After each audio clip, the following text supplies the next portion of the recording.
It's Rockwar's Rant. Now, I'm in unfamiliar surroundings, for those of you that don't know. These are not my curtains. We're at Handsworth Crescent tonight, the home of the Golden Team. He reckons he's the most golden team in the whole thing. That's what he said to me before, and that's not a word of a lie, but we'll get to him later in all his arrogance. So this is Rockwar's Rant. Got a couple of one-on-one, not two-on-one interviews to do tonight. But firstly, I thought I'd start with a little bit of good call, bad call. A segment that hasn't been around this year, but a segment that we're going to get going again. I've got people spying what I'm saying. I don't like it. The first call that I've got to say is that Randall Bone is the most loved member of the SAFL. Good call or bad call? Bad call, Rockwar. Bad call, terrible call. What are you thinking, call?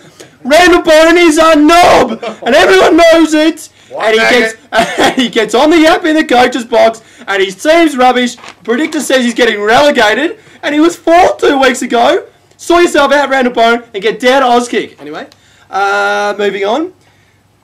Damien Joyce, aka the Cameo Kings, is safe from relegation. Good call, bad call? Good call, Rockwar. Good call. After all those weeks of giving you shit, Cameo Kings, you are home, and you know it. You're trying to talk it up a little bit. Oh, I've got a little bit of hard games coming up. Don't dress it up. Get arrogant. You're home.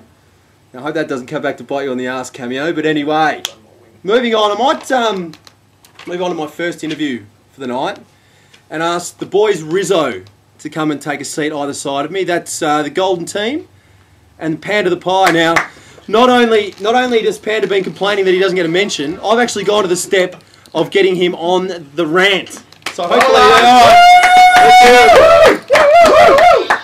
I love you, Joey. Gee, look at this. Just a couple of big units next to me, and then watch what I say. So, getting a bit close there, Pand. These premiership medals are okay. Premiership medals, yeah, I got a couple this year, but anyway, whatever. This is Panda. This is Panda. Sorry. This is the Golden Team. Now, there's a bit of conspiracy theories going on here. You idiot. There's a bit of conspiracy theories. Now, we all know that Michael Barlow had a terrible injury, and there's no jest about it. A terrible injury a few weeks ago. But the week after that, it was a Rizzo derby, right? So it was Panda versus Golden Team. Now, there was some sort of mention... I just broke his trophy. That, if you keep Barlow, I'll keep Barlow. We'll just go 0-0 draw there. Now... I don't know about you, but to me, that's fucking cheating in my book. But anyway, I want to try and get to the bottom of it. And sorry, I got a little bit carried away there. But I want to get to the bottom of it and who called who. So, Joey, what's your version of events, please? Joey's on your right. Yes, I know. But if you look at the camera, it's reversed. It's hard. Joey? It was a Wednesday afternoon I received a phone call. Was it raining or was it sunny? It's quite sunny outside. Sunny, okay. Got a phone call from Diz and... we had a bit of a chit-chat about Dream Team. And speak up, be confident in your story, son. He mentioned that I was playing him this week. I didn't take much notice, really. I just take whoever comes. Not many do.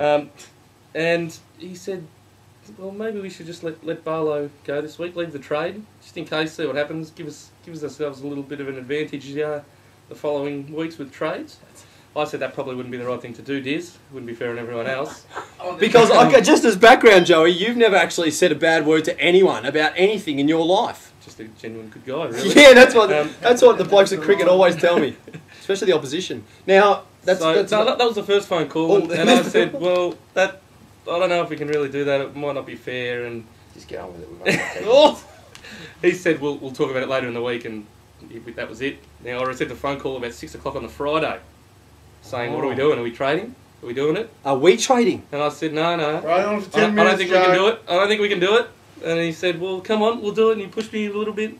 He ended up hanging up on me because I wouldn't allow it. Did this happen? Rockwar? Don't bullshit me. Rockwar? Yes? The great Dennis Pagan once said, don't argue with idiots because people looking on will not know the difference.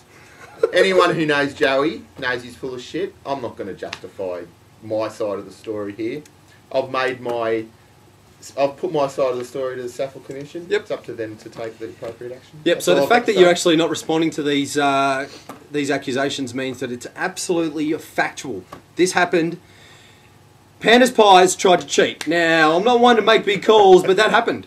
That absolutely happened. Panda, look at him sitting there with his little... I might choke him with these little bad boys soon. But anyway, thanks to the Rizzos for coming along tonight. Now, what I'll do is I'll ask...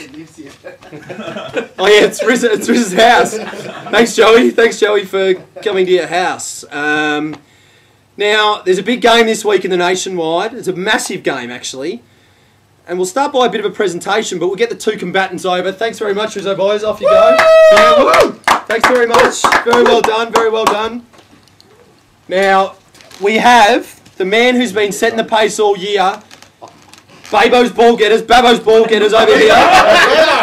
Babo. Well, I got Robbie, so it's about time someone else got a name. We'll talk about Swanee later, and we've got Ponty Pandy on my left here. First thing we've got to do, I have the FA Cup here. I have the FA Cup, and I'd just like to present it on behalf of the SAFL Commission, because I run the joint to Babo's ball getters. Yeah, well done, Babo. Yeah, look at him. Thank you very much. Man, you win another title. Look at that. One of many trophies. Yeah. Now, this week is a big game. These guys playing off.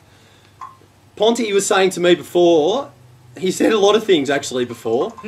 Yeah, very funny. So do you care to repeat them in front of your opposition for this week? Something about how good your team is, how many trades you've got, how much cash you've got. He's a pretender. Oh, okay. But anyway, Ponty. Well, I won't disclose how many trades I've got. We'll keep that. 5. We'll keep that. Oh, well. Joe Rizzo has less than 4.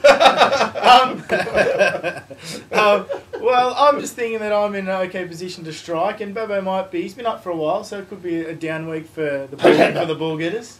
Yeah, you reckon down week? He's got a few St Kilda guys in his midfield, which I don't have, and hopefully it's a tight Hawthorn close it down and not many touches. I'd like to see that. All right. If you know your stats, Lukey, you'd realise that Hawthorn are the most free-flowing scoring DT side to play against in Dream Team. Oh, yeah!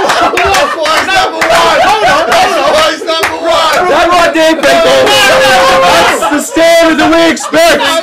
That's the standard we expect. He's wrong. Richmond have the greatest against score. Hawthorn don't have the greatest. They have over a few years. Hawthorn have been. Yeah, I'm telling you right now. Richmond have the greatest against score in Dream. So be careful with captain selection this week.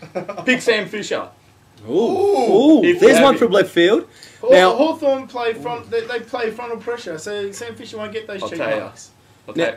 Look, go to finalsiren.com and find all the... That's the source for all your DT information, people. Now, one thing I was actually going to have to get out from in between there because I thought we might have got a punch on camera. I've got more to say. I've got plenty to say. God, speak up. Speak up. The man was going to come 20 minutes ago. Firstly, I've got Del Santo and Steve Johnson coming back this week, so good luck dealing with them. But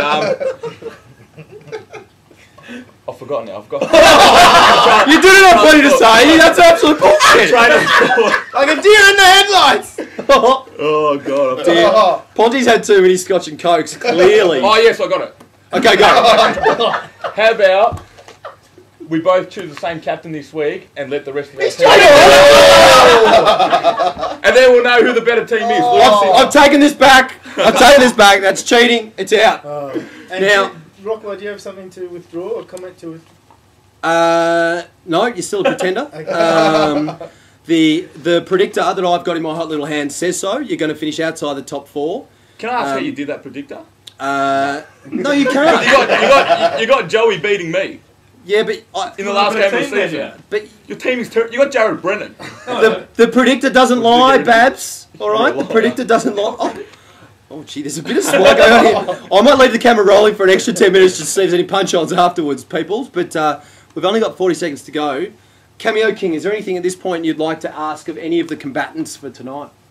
Ponty Pandy, the Tiger Cubs have earmarked you as a side they're gunning for due to some comments from the forum. How do you respond to that?